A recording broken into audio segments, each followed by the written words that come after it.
So, for today's video po, isi-share ko po sa inyo ang aking top 5 legit online dating site.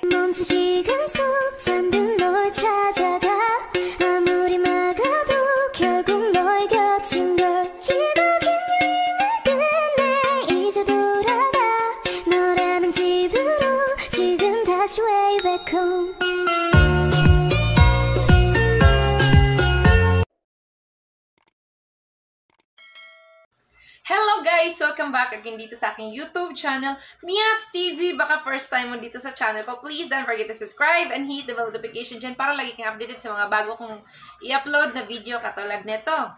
So, for today's video po, isi-share ko po sa inyo ang aking top 5 legit online dating site. Yes, tama po nyo narinig, legit online dating site. So, disclaimer lamang po, ang aking ibabahaging video sa inyo ngayon, base lang po sa aking karanasan dito sa online dating.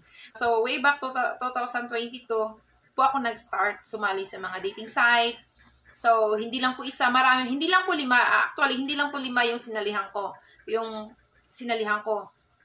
Marami po, kaya lang, yung 5 yan, yun po yung may na-meet akong tao na totoong tao talaga. Kasi alam natin, lahat na dating site, maraming scammer, maraming fake. Pati dyan naman sa top 1 ko na, na dating site, na-meet ako dyang scammer. So, gusto ko lang pong i-share, base po sa aking naranasan dito sa pag-join ng dating site.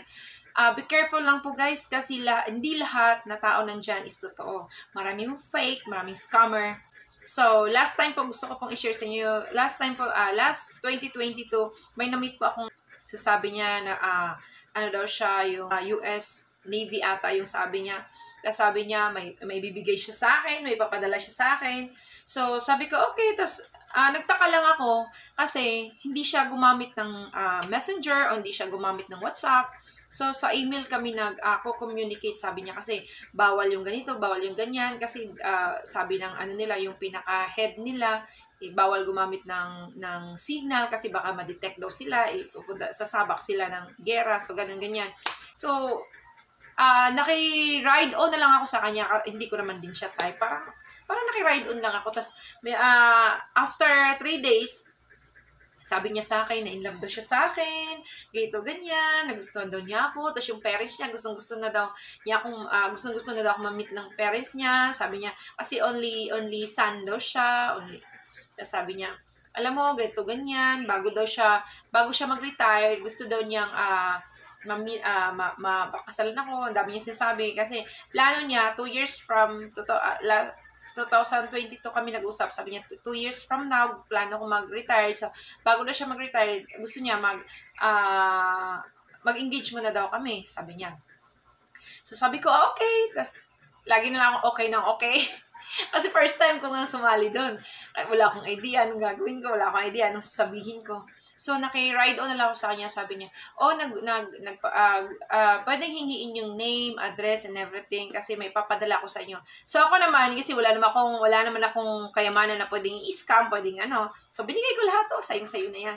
So, yun, sabi niya, may papadala ko sa'yo, nandito ako ngayon sa Italy, ay papadala ko to sa'yo, kasi gusto ko, pag na-receive mo to, sabi niya, bumili ka ng condo. Wow, condo pa yung nasabi niya, bumili ka ng condo, may engagement ring dyan, kasi after 3 months, bababa siya, pupunta siya sa akin, mag-engage kami. So, i-keep ko muna daw, kasi doon niya nabili yung ring na yun sa Italy. So, may laptop ata, saka may pera, sabi ko, di na naman ako, wow, siguro totoo to kasi ganyan, bakit siya papadala? Siguro totoo siya sa akin, nilove siya sa akin, ganyan. Wala akong ideas, mga scam. So, sabi ko, okay. Tapos, after, sabi niya, mga 1 linggo siguro, 4 na araw, 1 linggo siguro dadating yan sa iyo. Sabi niya, kasi pinarush daw niya. Sabi ko, thank you, okay. Sabi niya, miss na daw niya ako, ganyan. Sabi ko, paano niya ako na-miss? Paano niya ako na-miss? Hindi nga kami nag-usap, no? Sa email, through email lang. Tapos yun, after 4 days, may nag-message sa akin na taga-custom daw sila, kailangan kong bayaran yung ganito, ganyan. Sabi ko, bakit ko babayaran? Sabi nga niya, kasi hindi daw binayaran. Sabi ko, ba't di niya binayaran? Sabi nga niya, may pera doon. So, doon ko na scam siya. Kasi, bakit hindi niya kayang bayaran? May pera nga siya, may pera siyang pinadala sa akin, na ganito, ganyan. Sabi ko, ay, nako, scam to. Sabi ko, ay, ano po, yung palang package ko, may pera yan sa loob. Pwede niyong kunin yung pera, iwan niyo lang. Sabi ko sa kanya, kunin niyo lang yung pera para mabayaran, para masend yun dito sa, ay, di pwede, wala pa kaming authority na mag-open ng package niyo, ganito, ganyan.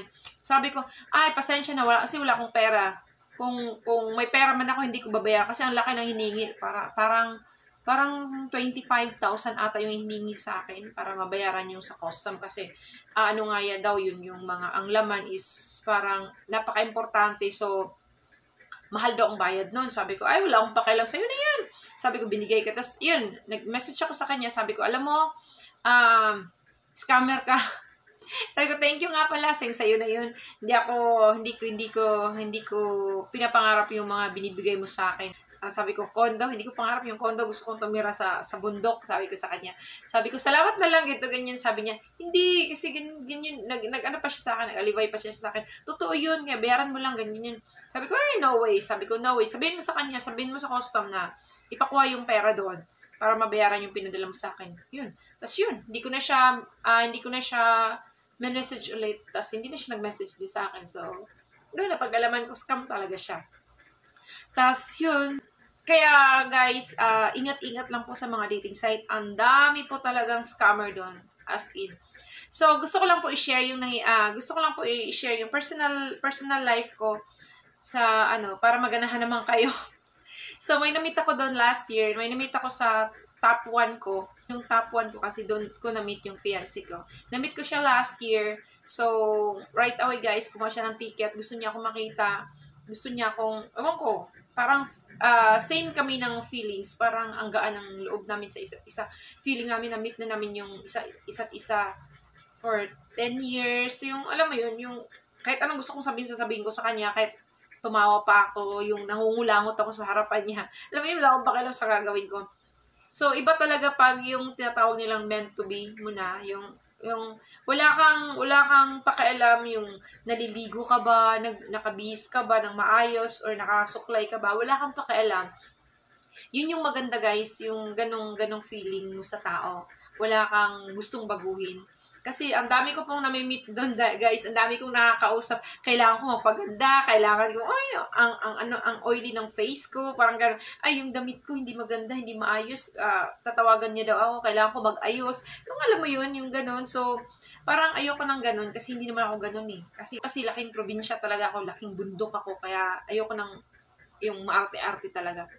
So, i-share ko po yung continue po tayo, i-share ko po yung nangyari sa amin. So, pumunta dito yung fiancé ko last year, June. So, stay po siya dito ng 20 days. And then, after that, nung pagbalik niya sa US, na-shock po ako guys kasi after 13 days, nag-file po siya ng fiancé visa. Hindi ko po although sabi niya sa akin na dadalhin niya ako sa US, sabi ko okay, sabi ko another scam na naman to.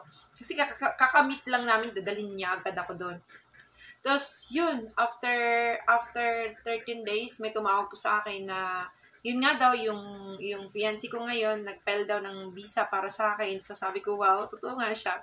Tapos yun, napag-alaman namin yung tumawag sa akin, scammer din. So sabi niya, kaya nag-iba siya ng agent. So lumipat siya ng, naghanap siya doon sa California. So may nakita siyang agent sa California. Tapos yun, yung nag-asikaso sa lahat ng, namin, ng visa namin. And hopefully, this year guys, actually approved na kami. Kaya lang, naghihintay na lang kami ng visa na ma-ready siya para makapag-schedule po ako ng aking medical and interview. So, ngayon po, ibibigay ko po sa inyo ang top 5 ko. Ang top 5 ko guys is Europe Mingle. At ito yon. So, dito guys, may na-meet po ako dyan. Mabait naman siya. Tsaka, marami akong na-meet, hindi lang isa. Marami, mabait naman sila. Kaya lang, hindi talaga kami click. Siguro para sa inyo yun, hindi yung para sa akin. So, malay nyo, punta kayo dyan. Baka nandun pa rin siya, ma-meet nyo siya. Kaya lang, ingat po talaga tayo. Huwag tayo agad-agad maniwala. Kailangan usisain muna natin. Alam naman ng isip at puso natin, guys, kung yung taong yung totoo. So, yun. Yung top 4 ko, guys, ito yon. Yeah. International Cupid. So, top 4 ko siya, guys. Kasi may, hindi naman, wala akong na-meet na scammer dyan. Kaya lang, marami akong na-meet na bastos dyan. Sabi nila, ganito, ganyan. Akala nila, nandun ka. Kaya, never akong nagpo-post doon na, alam mo yun, yung sexy. Yung nakaganito, yung naka-tube-tube ka lang. Parang wala akong nalagay dyan. Yung naka-shirt, t-shirt talaga ako. Kasi akala nila yung naghahanap ka ng parang panandaliang, alam mo yun, yung, alam mo na sinasabi ko. So, tsaka may na-meet naman din akong matinong kausap dyan. Okay naman siya. Christian nga siya eh. Kaya lang, parang na-feel ko na iba yung hinahanap niya. Iba din yung hinahanap ko. Lagi kami nag-uusap about God, about Bible. So, gusto ko siyang kausap kasi ako matagal ako hindi nakapagbasa ng Bible, tapos ino-open niya sa akin. Alam mo yan, sabi ni Lord, ganito, magbibigay siya ng verse, tapos babasahin niya. Parang sarap pakinggan. Pero, iba na yung feeling ko, parang mabait siya, kaya lang hindi ko talaga siya type. Siguro, iwan ko sa kanya kung type niya, kung di rin niya masinasa. Parang getting to know each other pa kami. So, yun, doon ko siya na-meet. So, okay din yung doon. Malay mo, nandun pa rin siya ba? Yung taong yun para sa'yo. So, mamimit niyo siya doon, guys. So, good luck. So, yung top 3 ko, guys, ito yun. Yeah, Christian Cupid. So, dyan sa Christian Cupid, guys, meron ding scammer. Huwag kayong kampante na, Christian to dito, mga Christian to dito, mababait. No, no. Maraming bastos din dyan, maraming scammer. Kaya lang, may na-meet din ako dyan na okay din. Mas marami kaysa top 5, top 4 ko. So, mas marami dito. Kaya, binasi ko to dito sa mga tao kung ilan yung totoo. So, ingat lang po. Lagi kong sinasabi, ingat lang po. Huwag agad-agad maniwala. Doble ingat tayo, guys. Lala tayo na mga babae. So, actually, hindi lang naman sa kanila ang scammer. Marami din mga Pinay scammer. May na-meet nga ako eh. Na-scam siya ng Pinay, ganito, ganyan, piniperahan siya. Pati ako nasasaktan, bakit ba natin ginagawa yan? Tayo lang din sumisira ng mga records natin dito. So, continue pa tayo. Dito po sa aking top 2, ay ito yun. German Social. So, dyan ko po na-meet yung friend ko na tumulong sa akin. Hindi ko alam, guys, kung may level kami o wala. Tumulong lang talaga siya sa akin. Ang bait niya sa akin, lahat nag-offer siya lang tulong. Pero ako lang yung nag-a-assume na parang gusto namin ng isa't isa. Pero sweet naman siya sa akin, kaya lang gustong-gusto niya akong baguhin. Lumaki naman ako sa hirap na pamumuhay. So, ang hirap baguhin yung sarili mo, guys, kung yun yung nilakihan mo na pamumuhay. Lumaki ako sa probinsya, lumaki ako sa bundok, kaya ang hirap talaga, kailangan everyday may makeup ka. Hindi naman everyday, pag lumabas ka may makeup ka. Paano pag everyday ako lalabas? Kailangan may makeup ka. Hindi ako sanay, hindi ako marunong magkilay, hindi ako marunong maglagay-lagay dyan. Hanggang lipstick lang talaga ako. Pati lipstick na, tingnan nyo. Hindi maayos ang paglagay. So, ayaw niya yung damit mo, second hand, ayaw niya yung ganun. Yung dapat marunong ka mag-ayos, mula ulo hanggang paa, ganun yung gusto niya. Ayaw ko ng ganun. So, parang sabi ko, ay, hindi ako narapas sa taong to. Kaya nag-give up ako sa kanya. Tsaka, alam mo yun, parang sinasabi niya sa akin na, dapat ganyan ka, ganyan, dapat ka ganyan. Lagi niya sasabi sa akin, ganyan ka, ganyan, ganyan ka. So, paano na lang? Tapos sabi ng family ko na, alam mo, pag naging kayo, kawawa ka, kaya sabi ko, kailangan ko i-give up ng taong to. Sayang yung okay naman siya. Kaya lang, yun nga lang, baguhin ka niya talaga. So, ayoko ng ganun. Kaya, sabi ko, nagpray ako kay Lord. Lord, kung bibigyan mo ako, yung taong makakasama ko na talaga habang buhay. Kasi pinagdadasal ko talaga kung ano yung gusto ko. Yun yung gawin nyo, guys. Kung ano yung gusto nyo, yun yung idasal nyo. Kasi ibibigay talaga ng Panginoon. Na yung alam mo yun, yung pag nagdadasal kayo, yung taos-pusong pagdasal nyo, ibibigay talaga, guys. Yun yung sabi ko, Lord, kung bibigyan mo naman ako ng panibago, gusto kong bumalik sa dating site, but ibang site naman. So, sabi ko, Lord, bigyan mo naman ako. Kung may makilala man akong tao dito, sana siya na at siya na panghabang buhay. Kung meron man, sabi ko sa kanya. Kung meron ka mang ibigay sa akin, kakalimutan ko na yung taong to para mag-move on ako. At ito yung top 1 ko. Filipino Cupid. So, dyan po ako guys. Dyan ko po nakita ang aking fiancé. So, pero bago ko po siya nakita, marami po akong na-meet. Nasa 4 ata yung nakausap ko bago ko na-meet yung fiancé ko. So, tas yun, nag-meet kami last year, June. And then, naulit-ulit this year, last January and February, nag-propose po siya sa akin.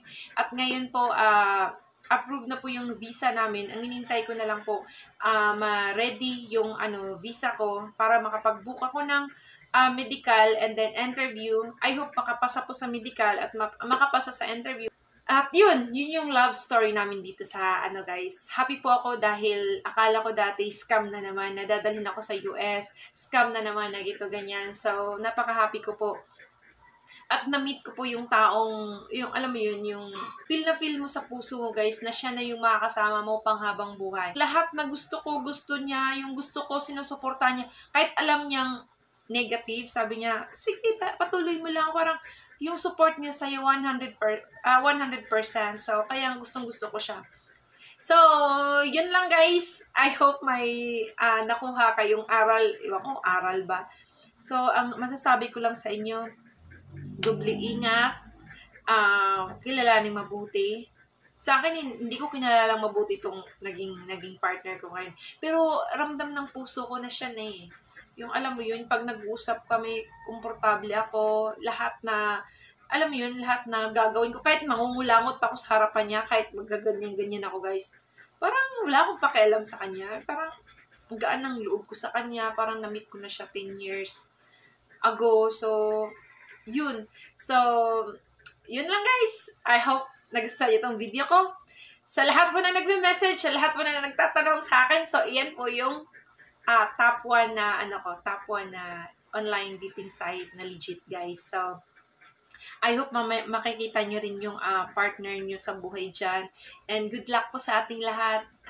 At sana kung may makita man kayo yung mabait, yung alam mo yun, yung alaga, yung napagmahal sa pamilya. Kasi yung na-meet ko ngayon guys, mapagmahal siya sa pamilya. Yung iniisip niya rin yung family ko. So, yun lang po. Thank you so much for watching. And keep safe everyone. Bye. God bless.